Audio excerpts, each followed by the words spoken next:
It was the perfect place, a cozy cabin perched above a relaxing river, until the river started rising. And he kayaked into the house through the screen doors, and there was current running through the cabin. Kayaking in the kitchen is never a good thing, but in June of 2012, it was the only way Greg Fassett could grab the most precious possession. And you're panicking. You're thinking, oh my God, everything we have is being wrecked. Kate Redpath and Greg Fassett bought their Sturgeon Lake Township property in 1999. The land sits 15 feet above the Kettle River. Kate remembers a developer telling them, "Pick a lot, and I'll build you your dream cabin." And so we did that. And it was lovely. It was lovely because we got to watch the building go up. And they did not watch the building go down, demolished after they agreed to participate in what's called a property acquisition through FEMA's Hazard Mitigation Grant Assistance Program.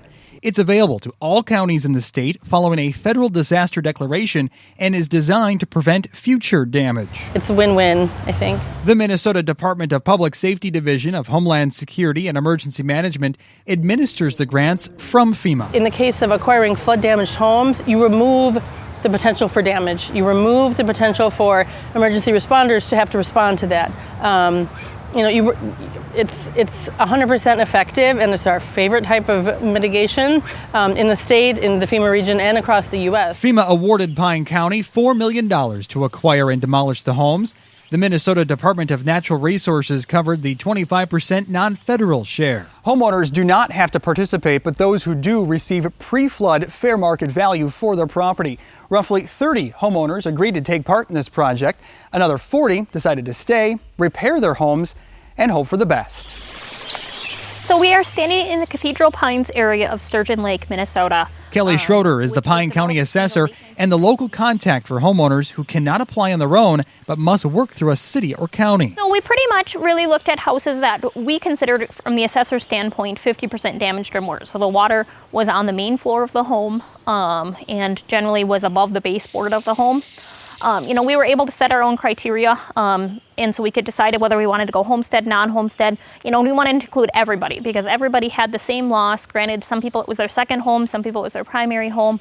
But as long as, there was that substantial damage, we really looked at them as eligible. The county worked with HSCM and FEMA to gauge interest. They held a community meeting in Rutledge shortly after the floodwaters receded and explained the process, including the fact that the actual acquisition may take a long time and involve a lot of paperwork. It's a challenging program, but we do try to get out there right away post-event to talk to the homeowners, manage their expectations that this may be eligible.